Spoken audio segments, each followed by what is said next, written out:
हर अंत का जश्न होना चाहिए, क्योंकि हर नई शुरुआत के ठीक पहले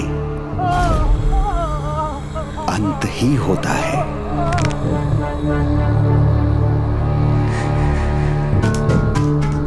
भोपाल शहर के आपराधिक इतिहास का शायद ये पहला ऐसा केस होगा जिसमें 5 जवान लड़के पिछले 1 महीने से लापता हैं।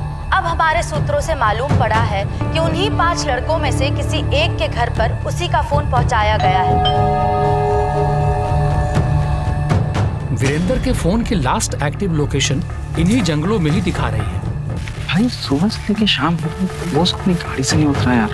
अरे उसको केस में इंटरेस्ट है भी नहीं। जिस आदमी को फोर्स में रहने में इंटरेस्ट नहीं, उस आदमी को केस में क्या घंटा इंटरेस्ट होगा।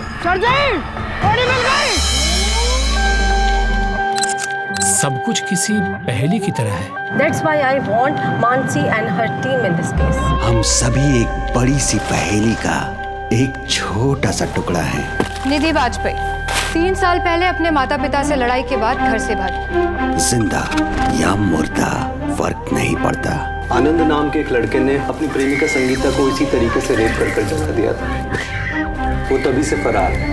ऐसा भी तो हो सकता है कि वो और भी लड़कियों के साथ हुआ और शायद हम नहीं जानते।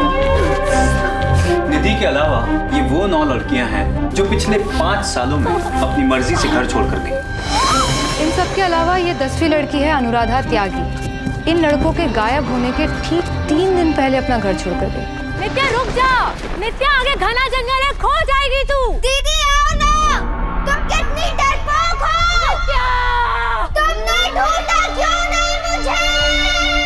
मुझे अनुराधा को ढूंढकर वापस लाना ही है। इन गुमशुदा लड़कियों, आनंद और इन 5 लड़कों की पर्सनल लाइफ में ऐसा कुछ जरूर है जिसका सच अभी तक हमारे सामने नहीं आया और जिसको जाने बिना इस गुत्थी को सॉल्व नहीं किया जा सकता। है तो वो हमारे सामने ही कहीं, पर किसी ने उसे नहीं देखा।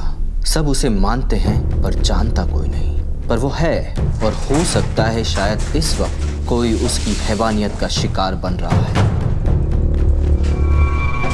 मौत का खौफ जीने के डर से आता है, इसलिए वही पूरी तरह से जिंदा है जो कभी भी मरने के लिए तैयार है।